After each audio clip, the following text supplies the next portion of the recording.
Does more math fix your money? We are told it does. We are sold books, courses, software promising the perfect formula. They whisper of secret ratios, hidden calculations that unlock wealth. Track every penny, build complex spreadsheets, optimize your tax burden with intricate strategies. But if the math were the answer, why are so many people still struggling? Why do the numbers on the screen refuse to match reality? The plans are printed, the formulas are known, yet the needle does not move. The problem is not the equation. The math is simple. Spend less than you earn, invest the difference. Wait. The logic is clear and cold. A child can understand it. The first move is not to build a new budget. It is to conduct an honest audit, not of your money, but of your actions, not of your assets, but of your attention. Where does your focus go? Where does your time leak away? Where does your resolve falter? This is not a task for a spreadsheet.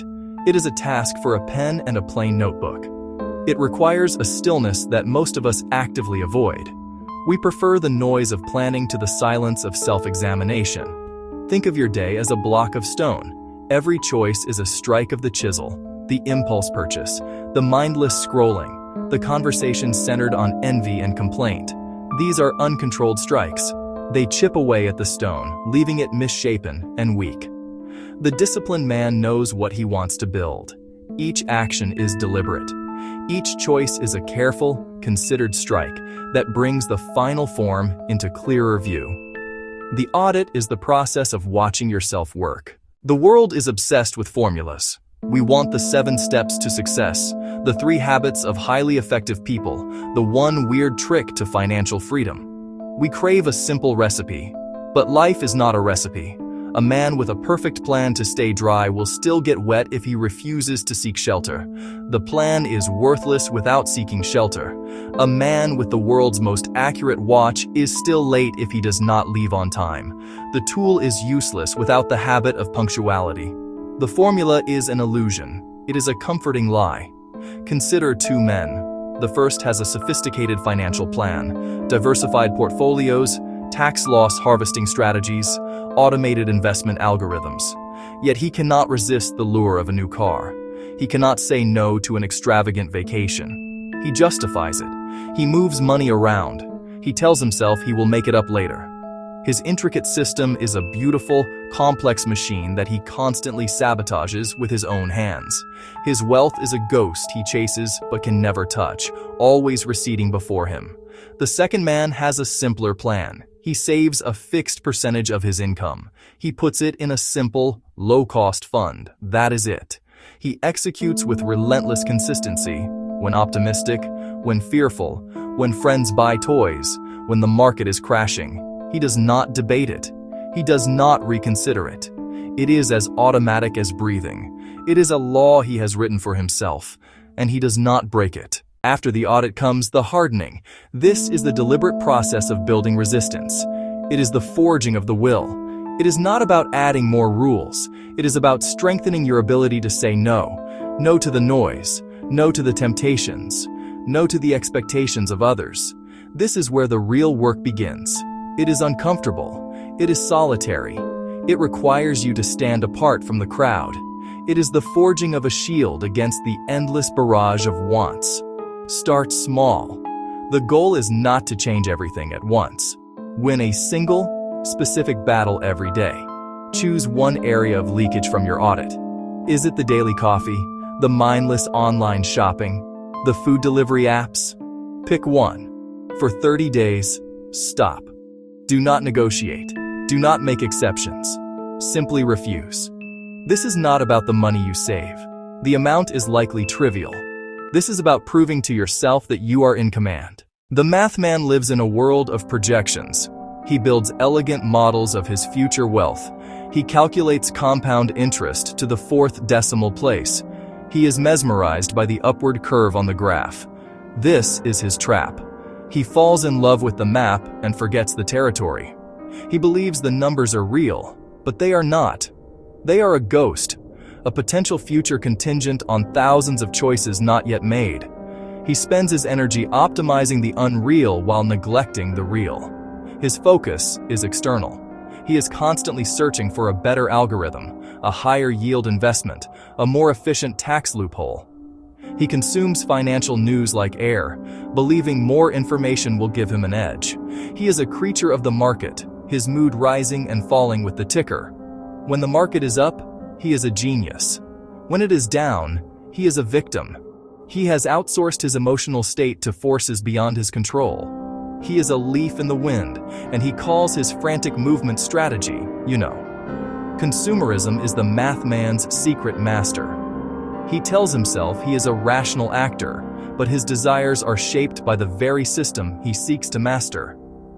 "I can afford it," he says, pointing to his spreadsheets. He has calculated the monthly payment, the impact on his portfolio. What he has not calculated is the cost to his soul, the cost of being on a hedonic treadmill, always chasing the next thing. He is brittle. His complex system has no room for error, for chaos, for life. A single unexpected expense, a job loss, a market crash, shatters the beautiful illusion. The numbers turn red, and his confidence crumbles with them. He has built a house of cards on the assumption of order. But the world is not orderly. The disciplined man builds differently. He does not build a house of cards. He builds a fortress. He builds it on the bedrock of habit. His focus is not external, but internal. He is not concerned with predicting the rain. He is concerned with building a roof that will not leak. He spends less time reading market news and more time reading himself. He knows his weaknesses. He knows his impulses. He knows the enemies that lie within his own gates.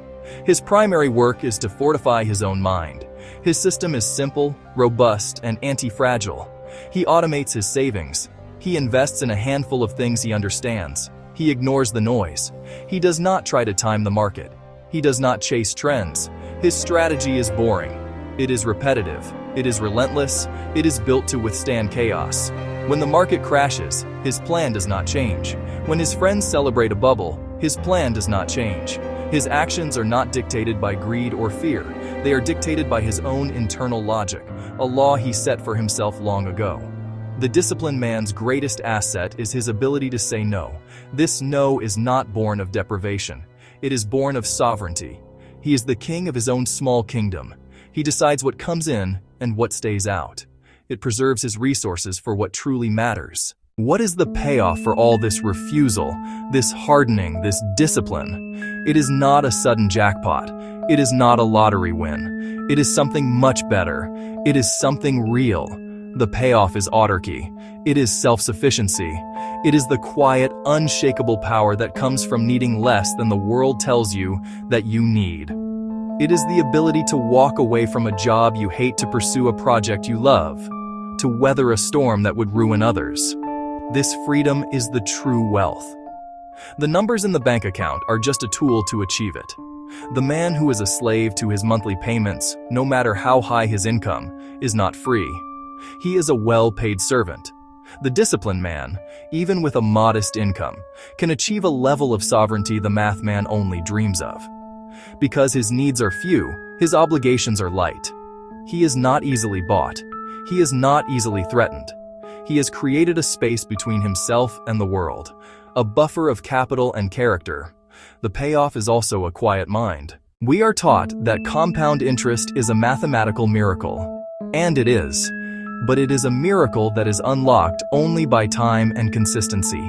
The math itself does nothing. It is a promise only fulfilled by the habit of not interrupting it. Every time you pull money out for an unnecessary purchase, you are not just spending that money. You are killing its future, its children, grandchildren, great-grandchildren. It is a form of generational theft from your future self. The disciplined man understands this. His consistency allows the magic to happen. He is the guardian of the process. His job is not to be clever. His job is to be patient, to not get in the way. Think of it as two separate ledgers, one for your money, the other for your discipline. Every deposit into investments is also a deposit into discipline. Every resisted impulse adds to that balance. This second ledger is the one that truly matters. A high balance in discipline guarantees over time a high balance in money. The reverse is never true. A high balance of money with no discipline is temporary. This is the great secret, hidden in plain sight. So, does more math fix your money? No, the math is easy. The work is hard. The work is not in the numbers, but in the self. It is in the mirror.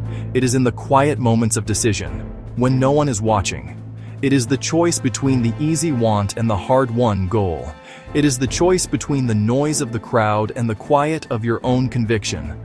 The formulas will not save you. The spreadsheets will not make you strong. Tools are useless without self-mastery. You can remain a math man, calculating a future you will never have the character to build. Or you can choose the other path. The harder path. The better path. The path of discipline. The choice is clear. The choice is yours. It is made not in a grand gesture, but in the next small decision you face. It is made today. Build one habit. Win one battle. Make one deposit. That is all it takes to begin. The slow, patient, unglamorous work of forging a will of iron. Wealth is a lagging indicator of discipline. The process is the payoff. The sovereignty is the prize. The time to start is now.